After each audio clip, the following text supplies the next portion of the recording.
Okay, well, good morning and happy Friday. It's week one Friday. You got through 1 week of classes. I hope your classes are shaping up to be okay. All right. On Wednesday we had a very, very, very brief introduction to Git, and I said, you know what? I want you guys to fork my repository on GitHub. Okay, so this is me. This is my repository. I just pushed another commit, I guess 8 hours ago. And let's see. So you, the student, if you go to GitHub,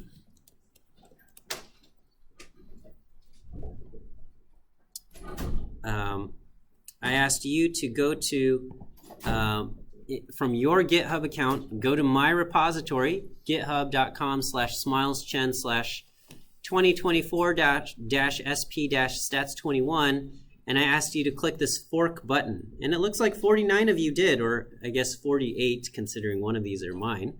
And we can see exactly... okay. No, I don't want to create a new fork. Okay, so if you haven't done so, go ahead and click a fork, and you will fork this to your own repository.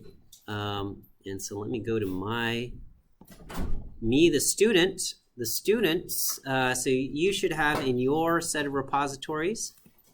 You should have this 2024 SP Stats 21. It should say forked from SmilesChen this and that. And then what you want to do is you want to clone this onto your own PC, which maybe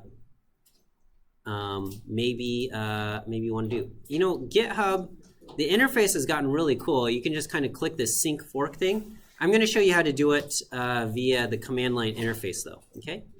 So if you have already done this, so I don't want to do it here because I've already cloned this, right? But if you haven't done it, you would do git clone, and you would copy this SSH URL, okay? This SSH URL over here, and you would clone that into here. I've already done that, so I'm in my terminal, me, the student, I'm going to change directories into the cloned repository. Okay, so just a tip: when you're working in the terminal, tab completion is like your best friend. Okay, so I can just start typing in, say, 2024, and then hit tab, and it's going to fill in the rest. Okay, because I don't have another directory or another file or something that starts off 2024, so I could just start typing in 2024. I hit tab, it fills in the rest. And now I'm inside my 2024 SP Stats 21 directory. And if I type in ls, right now I just have lecture, 1-1, 1-2, and the README file. And what I want to do is I want to pull all of the updates from here. Okay, I want to pull all of the updates from here. So what I need to make sure is that my remote repositories are set up. So to check, I'm going to do git remote -v. Okay, -v is verbose, saying give me all of the information regarding remote repositories. And what you want to see is four things listed. Okay, the origin will be your username on GitHub. The upstream will be SmilesChen. Everybody will have SmilesChen as their upstream. Okay. If you only have origin and you don't have upstream, you need to add that. It's going to be git remote add upstream, and then for the upstream, you need to copy the SSH address of this. Okay, or which will be something like git@github.com:/SmilesChen2024, whatever. Okay, I am not going to run this command because I already have the upstream remote repository set up. But if you don't, you need to do this: git remote add upstream. Yeah, you're running into an issue? When I try to clone using Git, it says the term Git is not recognized as Okay, if you're trying to do Git, so you're doing Git clone, and it says Git is not recognized, that means you don't have Git installed on your machine, or you're in a different thing where Git is not in your path. And so, yeah, I tried to help a student getting Git in their path, and we couldn't get it worked out. But one thing you can do is on your machine,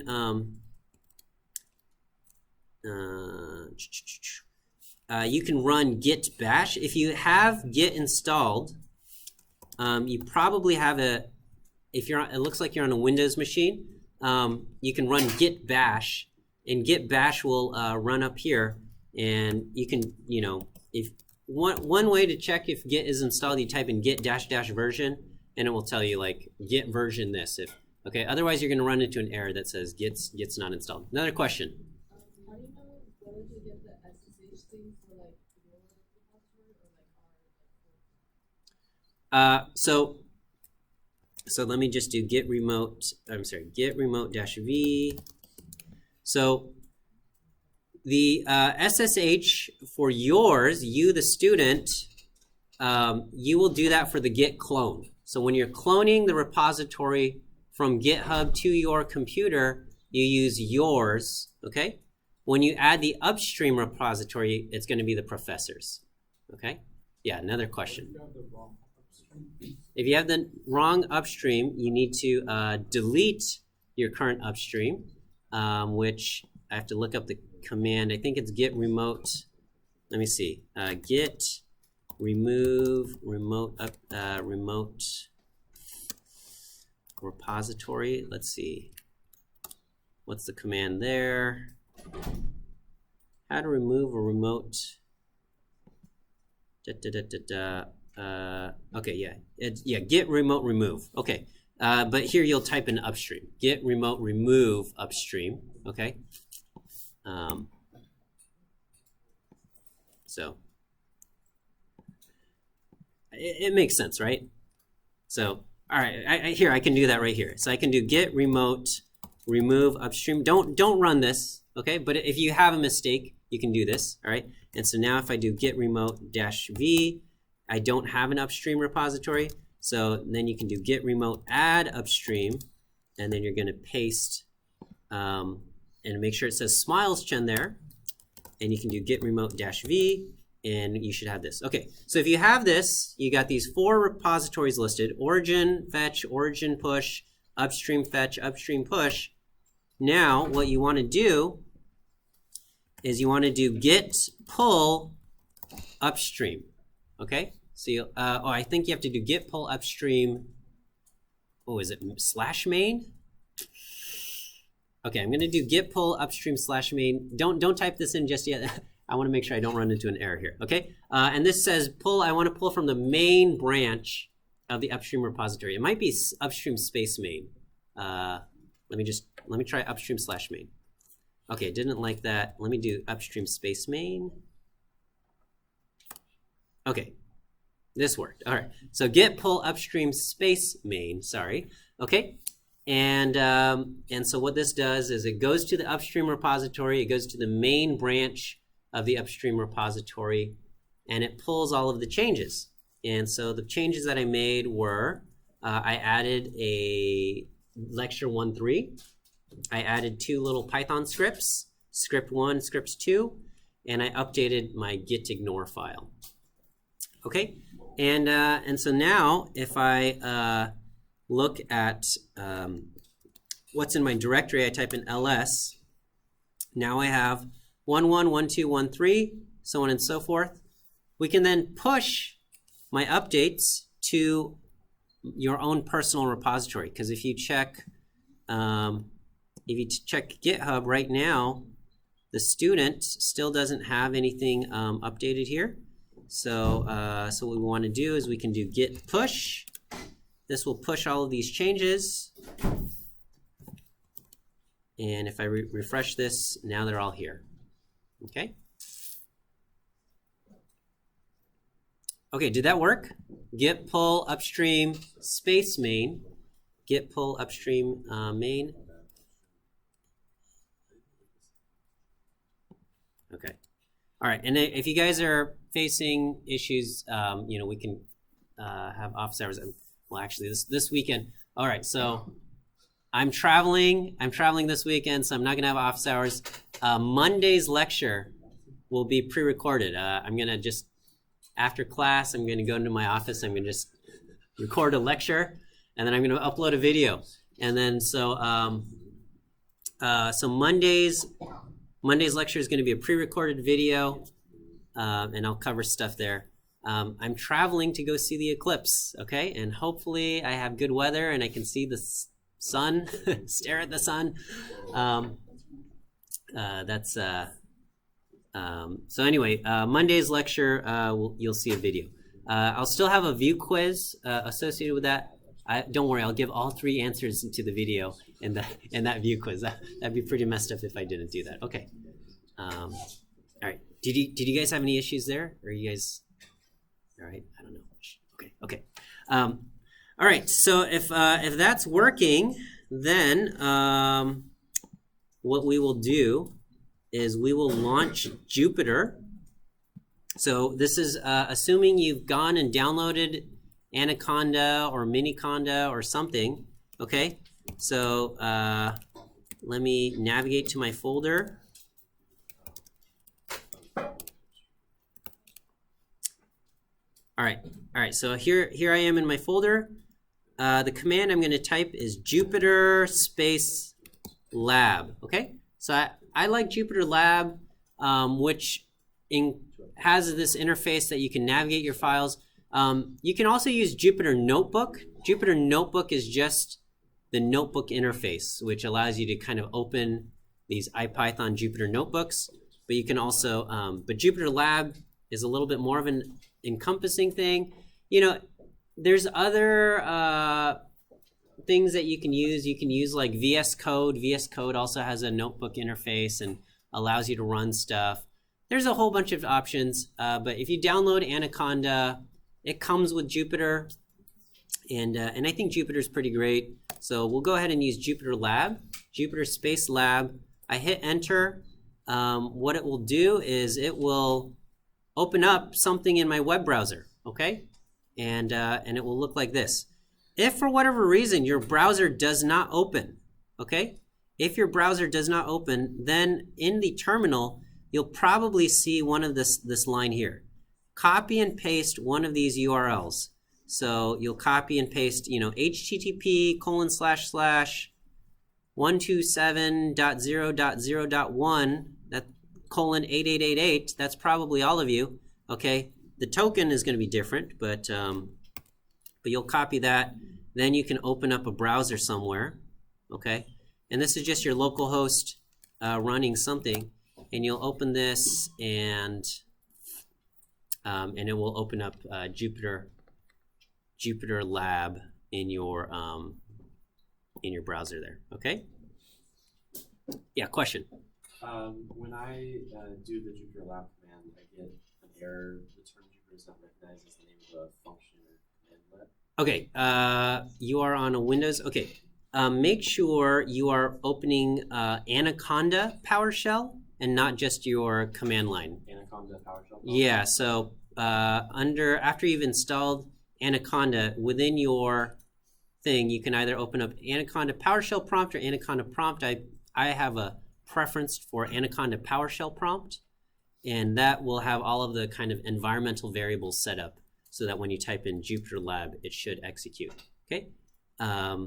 Those of you on Mac, you should just be able to type in the terminal Jupyter Space Lab, and hopefully it works. Are you encountering problems? You are? Okay. If you did Miniconda, there's a possibility it didn't come with Jupyter. I don't know. If that's the case, all right. Here, we'll get everybody on board here. We want to make sure we can kind of follow along. Okay. So if you have Anaconda PowerShell prompt, another thing you can do. Let me run this. And run as admin here. Okay.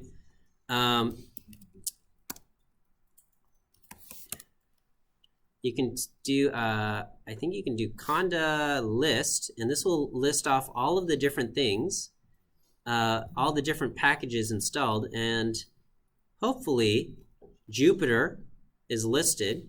Maybe Jupyter Lab is listed, and if not, then if you do run conda list and it's not there, then you'll do something like conda install Jupyter Lab, okay? And then you run that, and then it will do this thing, solving the path, tick tick tick tick tick tick tick, or solving the environment, and it will ask you, do you want to install it? You'll type in Y for yes, and okay. I'm gonna just click no for now, okay? But you know, it installs, and then after you do that, then you should be able to do Jupyter Lab. Is it working now? Okay, so if you if you did Miniconda, so Miniconda is also great. Anaconda comes with Anaconda is the heavy version, comes with everything. Okay, Miniconda is the lightweight version, only comes with a few essential things, probably like Python and NumPy and stuff, and then other things like Jupyter Lab, you kind of have to say, hey, I actually want this too, and so you just do conda install, Jupyter Lab. Okay. All right. Okay. Are we good? Most of us good? Having other problems? All right. So let me just navigate teaching 21, 2024, Jupyter Lab. Let's go. Okay, here we go. Jupyter Lab. All right, so I think one thing is you want to navigate to your folder before you launch Jupyter Lab, okay? So navigate to your folder that has the Jupyter notebooks in it, and then launch Jupyter Lab there. And so when you do that, you should have 1-3 Jupyter Basics.ipynb, and this is going to be the notebook here, okay? And so here I've got Introduction to Jupyter and IPython. Okay, let me give you your first view quiz answer. The letter B. B as in bear. B is our first view quiz answer. Okay, there's a whole bunch of ways to run Python, and some of you might have tried doing like if you just type in Python here, you might see this and you'll get like these triple things, and you can run Python just like this. But it's it's not my favorite way to go, okay? So you can just run the Python interpreter directly, but it's not a great way. Other ways are to use kind of like an IDE like PyCharm, but that costs money. I guess they have free ones for students and stuff. And then you have things like Jupyter Notebooks, which I think are pretty great, and Jupyter Lab is kind of this browser-based integrated development environment. Let me zoom in here. Okay, make everything a little bit bigger. Are we able to read my screen? I don't know how big I need to make this. Okay, so we have that. Jupyter comes installed with the Anaconda distribution, and you start it just by typing Jupyter Lab or Jupyter. You can just run the notebook alone with Jupyter Notebook. Okay. Okay, let me guys have you settle down there. All right. All right, so regarding Jupyter, so Jupyter, the name comes from Julia, Python, and R, okay? Julia, Python, and R. That's where it comes, but pretty much, I don't know, Julia doesn't get much love these days. And R is also not getting as much love in industry. We love R here at UCLA, and I think it's still pretty great. But I also love Python, and so here we are learning Python. Okay, Jupyter has two modes. You have command mode and you have edit mode. Okay, when you are in command mode, okay, I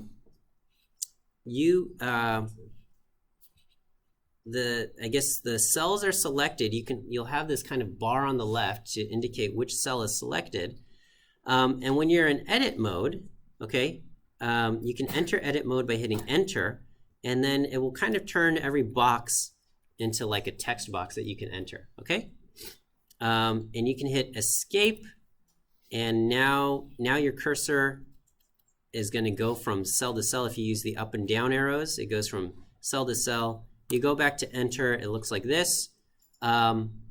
This is Markdown. I think we're familiar with Markdown, where you use like hash marks to create like headlines, and you use stars to create bold text and stuff like that. And so you can go from kind of like the raw Markdown to a rendered text by hitting the play button, okay? This will run the cell, or you can just hit Shift Enter. Shift Enter will convert from Markdown to, I guess, rendered text. And that will kick you back into command mode, okay?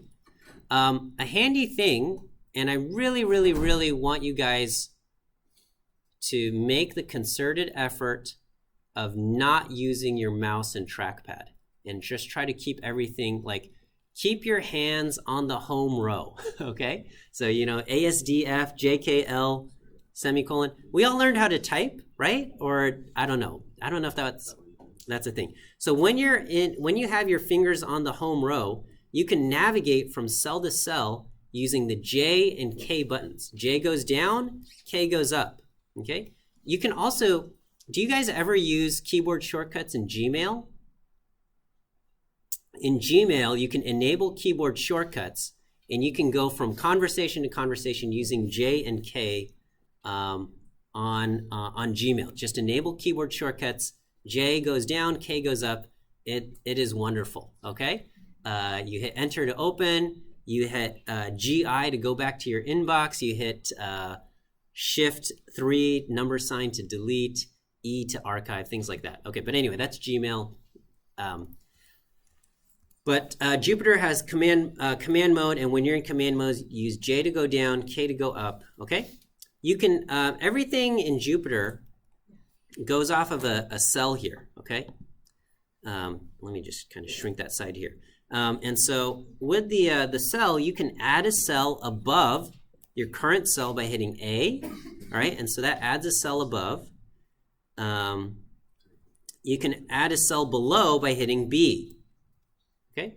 And I think those are kind of intuitive. A for above, B for below. If you want to delete a cell, you hit D twice in command mode. So I hit D twice and it will delete it, okay? Sometimes if you're in edit mode and you hit D, you know, or A or B or whatever, this is just typing stuff. This doesn't do anything. You have to hit escape to exit out of edit mode, and then you hit D twice to delete the cell. Okay, so you have to be in command mode. And again, keyboard shortcuts are really gonna speed things up. You know, if you don't use your keyboard shortcuts, then yes, you can use the mouse and come over here and hit the little trash button there, and that's fine, okay? You can go through it. If you come to me office hours and you're doing this, I will judge you slightly, but I won't say anything to your face. But yes, do make a concerted effort to learn your keyboard shortcuts, okay? You can also do copy paste with keyboard shortcuts as well. Within a notebook, you can just hit C to copy, V to paste, okay? You don't have to hit Command C or Control C or something like that. And again, navigating is J and K. For Jupyter, we have 3 types of cells. You can see this right here. There's a drop down. You can have code cells, markdown cells, and raw cells. I would say we don't use the raw cells as frequently. Most of your cells will be code or markdown, okay? And you can convert a cell in command mode to a code cell by typing Y, and this will convert the cell into a code cell. you can type M and this will convert it to a markdown cell, okay? And so you can see up here in the toolbar at the top, it says it's code, you hit M and it turns it into markdown. And again, to render a cell, you hit Shift Enter to render the cell. Or hit the little play button, okay? Markdown stuff, so this is what markdown looks like. Single, top level headings is a single hash mark, second level headings, third level headings, so on and so forth. I think by the time you get to the 7th level heading, it's no longer a heading, it's just regular old text, okay? But you know, heading level 6 just looks like bold text. It's actually smaller than the regular paragraph size text, at least on my browser, okay? Other things in Markdown, you can do bulleted lists with dashes or pluses, italicized, use single asterisks, double asterisks for bold text, things like that. And you can, there's just more stuff on Markdown in that tutorial. With Markdown, you can also, this also renders math in LaTeX. All of these things apply to CampusWire as well. So CampusWire uses Markdown, and so you can, if you want to put LaTeX in your stuff. Are we familiar with LaTeX? Maybe, maybe not. Okay, well, just learn LaTeX, okay? Just do that, okay? If you don't type in learn, you're gonna get different results, okay? And it's pronounced LaTeX, I don't know. It's the X is not an X, it's a K sound, okay? All right.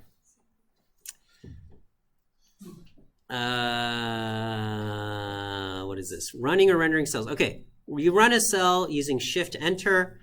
When you hit Shift Enter, it automatically runs the cell and then moves to the next one. If you don't want it to move to the next one, you can hit Control or Command Enter. Or is it just Control Enter? I don't know what it is on on your Mac. Because on Mac you have a Control and a Command key. So let me know. I think it's Control Enter. I think, but and then you can also do Option Enter or Alt Enter. And this will insert a cell below it, okay? But I am like so just accustomed to hitting Shift Enter, and if I want to insert a cell, I just hit A or B to insert a cell. Okay, but anyway, let's go ahead and run some of these things. Oh, these things have already been run. What I'm going to do is in my kernel, I'm going to just restart the kernel and clear all of my outputs. Okay, I'm going to just do that. You don't have to do that, but I'm going to do that. Okay. And so you can just do basic operations, like you can put in a cell and do something like, hey, what's 2 plus 3? And it says, look, the number is 5. Okay. You get in Jupyter uses the interactive Python, which puts little square brackets indicating this was like square bracket 1 says this was the first command you gave me, and the first output that I produced, square bracket 1, was a 5. Okay. You can only have, each cell is only able to have one associated output. Okay, so you could put multiple operations in there, but only the last operation is going to be the thing that gets evaluated in output. Or not, I shouldn't say. I think everything gets evaluated, but only the last one is going to be the output that gets produced. So here I did 4 plus 5 and 5 times 5, and then the associated output is 25 there. Okay. If you do want other stuff to appear, you know, all of the lines do get evaluated, and so here I'm going to run print 4 plus 5, print 5 times 5. Okay, and this will show, this will print out 4 plus 5, 9, and print out 5 times 5. Now notice we don't have a square bracket 3 for the output, okay? And that's because in Python, the print command doesn't return a value. It print just outputs something to the screen. Okay, it just outputs something to the screen, but you can't capture the output of print, which is very different from R, where you can like assign the output of print to something. Here, print returns none is what it does. So there's actually no output associated with this. Okay. One of the features of IPython is you can reference your past commands. So I could do in square bracket 1, and it will tell you, hey, what is it that you typed into this first cell? So in square bracket 1 tells you that what it read in that first box is hash mark basic operations new line character 2 plus 3. Okay, it outputs that as just the character string of what it saw coming in. Okay, you could say, hey, what was the thing that was output? And here for the second cell, the output was the value 25, and out 2 says, yeah, that's 25. Technically, internally, the way this is handled is out is a dictionary and in is a list. I will explain what a dictionary in Python is and what a list in Python is, but that's coming up. Technically, that's how it's stored. But you can reference all of these things, and all of these things, including in this last one, appears in my list right here of like, hey, what's going on? Okay. All right. You can Python does a few things. One is it treats strings as these iterables, and it does a couple funny things. Like if you can do a multiplication operation with, say, a string, you can do 3 times the string hello exclamation mark, and to Python this just says take the string and duplicate it 3 times and paste them all together, and so you get hello, hello, hello. Just an excited greeting there, right? If you can do addition with strings, and it concatenates them. Okay, so this is kind of an interesting kind of feature of Python, but it's actually very handy, very kind of useful, as we go on. Okay. Within Jupyter, you can also execute scripts that you have written. So if I show you over here, script01.python, this is the most basic script where I just say print the string hello world. That's script01.python, and I can execute that right here. You use what we call the magic command %run. Okay, %run. You give it the name of the script that you want to run, script01.python, and it will run that. Okay. Yeah. Question. Does the script have to be located in the same folder? If you're going to reference it like this, yes, it has to be in the same folder. You can put if you know how to navigate things, you can you can navigate to other folders using that and navigate around as well. But it's in general, it's good practice to kind of put all of your associated files in the same folder, so you don't have to relative pathways are generally better than absolute pathways. Okay, script 2. Here I want to say print hello, and then name. Name is going to be a placeholder variable, and then print it's Friday. Okay, that's what we want here running, and so here I can say, hey, you know what? Let's do name equals Miles, and I want to run this script. If I do this, I get an error. Okay, Python says name error. Name is not defined, right? Because again, in this script, we have it's looking for this variable name and it can't find it. And that's because the variable name does have a value, but it exists inside the Python notebook or the Jupyter notebook here. If you want to give access to variables and stuff in the script, access in the notebook to the script, you can give it this argument -i, and then it will access that. And then so now, when it runs script Python, it will have access to the names inside here, and you can do that. Okay. So so we have that.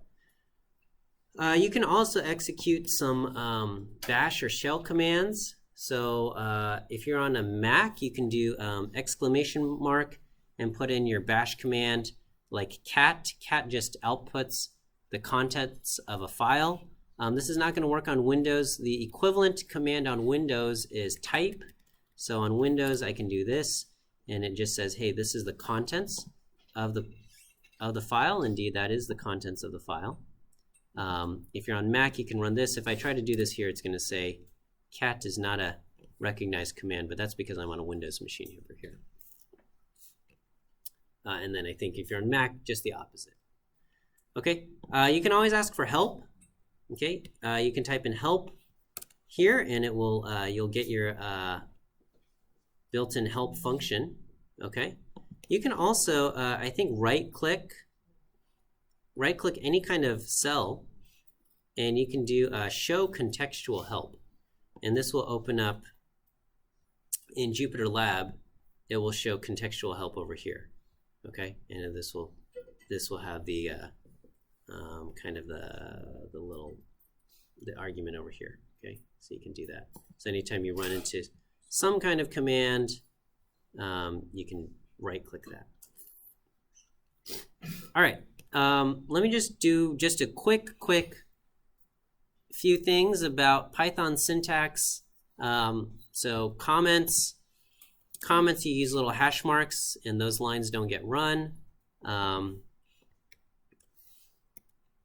That's let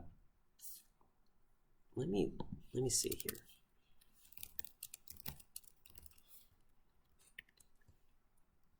No, hold on. I'm trying to figure out how to.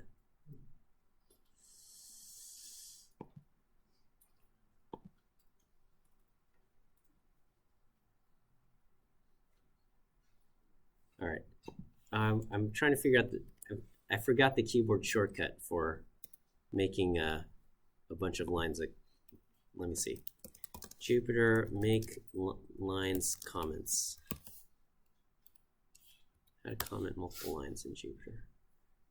Control slash. Okay. Let's just try this out.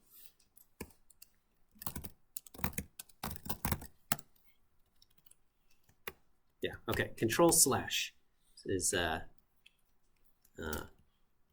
comment multiple lines with control plus slash. On Mac, is it command slash or control slash? Command? Okay, so on Mac it's command slash. Control slash for PC and command slash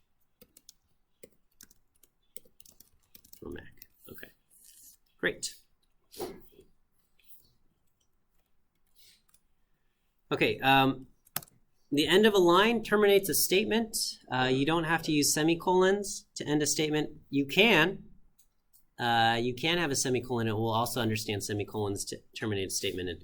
And if for whatever reason you need to put multiple statements on the same line because you're like trying to write everything super compactly, you can do that as well.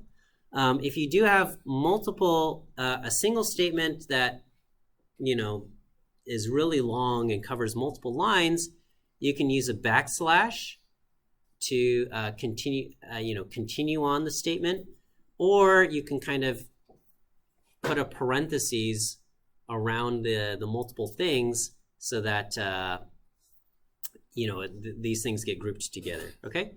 So here I've got x equal to 5 is one line, print x is the next line, and so 5 gets printed out. Here I've got y is 6 and z is 7, and we're going to print out y plus z together. No surprises there. Here I got 1, 2, 3 plus 4, 5. Plus 4, 5 is on the next line, and I do a backslash to continue this. Okay. or you know, if it's some kind of mathematical expression that can be wrapped into parentheses, you can have an open and closing parentheses, and you do that as well. Okay. Or similarly, if you have a list or some other kind of thing where there's a natural kind of opening and closing symbol, you can do this as well. All right, and then Jupyter has kind of the nice feature where every time you have a opening or closing symbol, like a opening, closing square bracket or something, it highlights the matching one, right? So these are just handy little features that just make our life easier, okay? In Jupyter, let me give you your second view quiz answer. Second view quiz answer is the letter A. A as in apple is our second view quiz answer. All right, in Python, indentation defines code blocks. Contrast this to R. In R, you use curly braces. Curly braces kind of group your lines together for like a for loop or something like that. R does not require good indentation. You know, RStudio tries to encourage it by every time you write a for loop and you hit enter, it automatically indents for you, and it tries to encourage good indentation, but it doesn't require it. And so, you know, sometimes you read other people's code and you're like, oh my gosh, this is hurting my eyes. Okay. One thing is that with Python, it requires indentation. Okay, indentation is required. So that's a nice thing about Python. Every time you read someone else's Python, at least the indentation is going to be good. Okay, because it's required. So let's do this. We haven't learned if statements yet, but I think it's simple enough that we can understand what's happening here. Okay, so here I got x equal to 8, and then I have an if statement. I write if x is greater than 5, colon, and that kind of defines my if statement. And all of the lines that are indented are associated with this if statement. The lines that are not indented are not associated.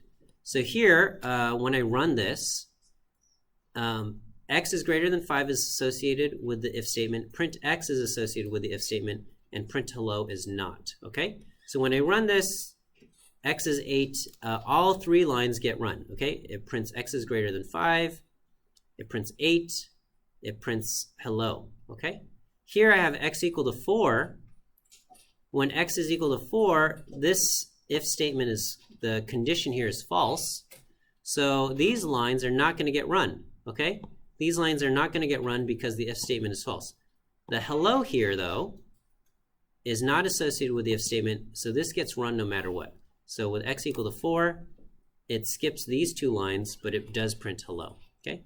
And similarly, if I just I have like the exact same command line, but I don't have print x indented, now print x gets run no matter what. Okay? It is not associated with the if statement. So I have x equal to 4.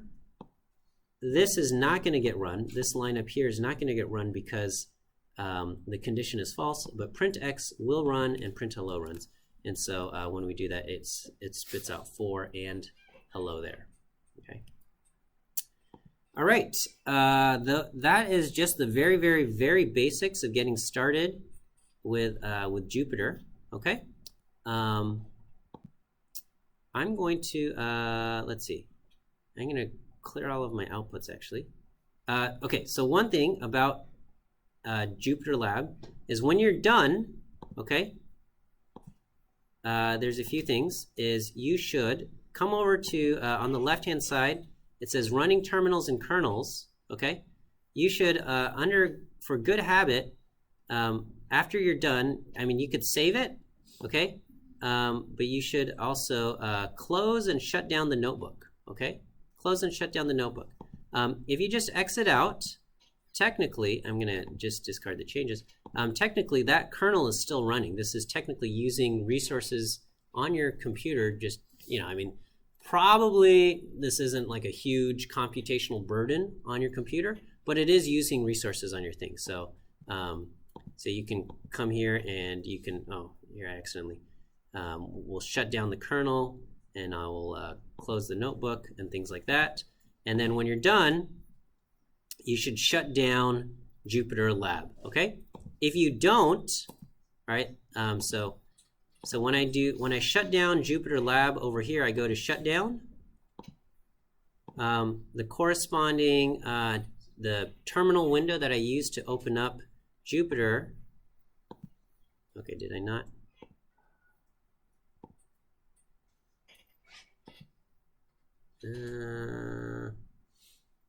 Okay, it's not shutting down. Okay. Oh, you know what? I think it's because I opened up another window of Jupyter. So anyway, if you want to, it did say it's showing all of the things here. It does say shut down. You can also hit just Control C, and this will shut down. This will kind of kill any kind of processes running. That's Control C, and I think it's Control, not Command C, on Windows as well. I think it's Control C to kill it, and that will kind of kill your thing there. Okay. One thing, and I will try to avoid updating my notebooks once I've posted this here. But if you made changes to the notebook, you can kind of commit them to your Git repository. Okay. Okay. I'm not going to commit these changes. I'm going to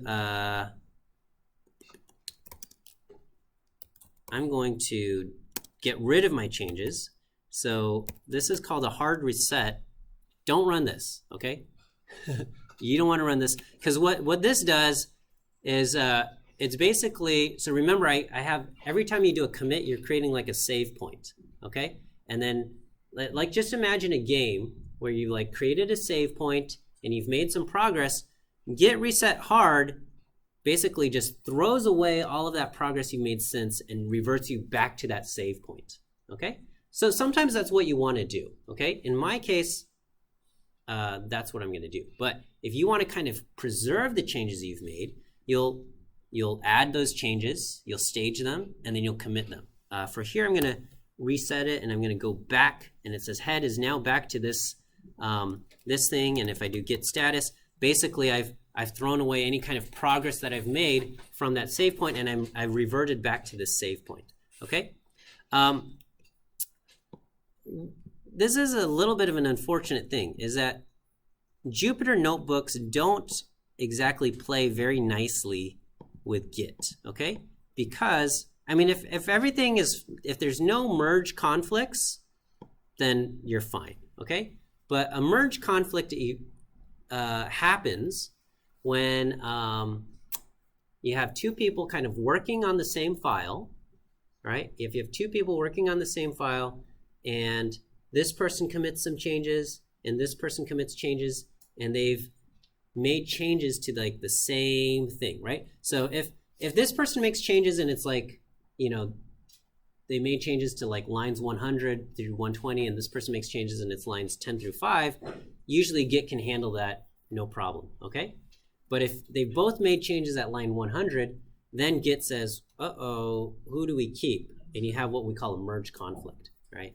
And then Git inserts this text to say this is where the merge conflict is, and it needs to be fixed. Unfortunately, the text that Git inserts when there's a merge conflict like causes Jupyter notebooks to just break down, and so that's an unfortunate thing. So what I'm going to do is I will avoid making updates to any of my notebooks after I've posted them and after I've gone through them here. Okay.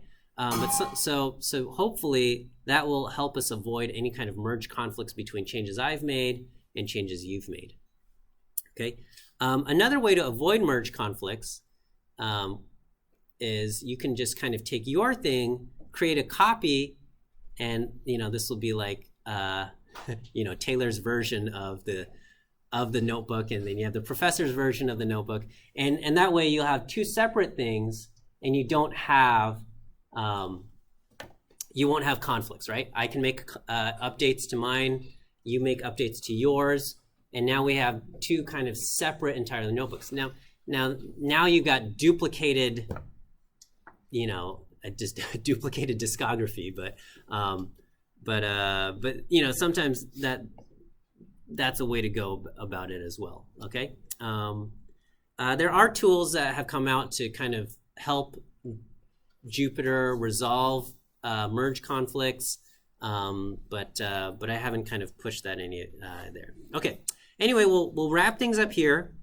Be on the lookout for a video for Monday's lecture. Again, we will not meet physically here on Monday, so I will see you in person on Wednesday. Otherwise, have a great weekend, and we'll see you Wednesday. Be on the lookout for that video. Let me give you. I'm going to stop the recording. I'll give you your third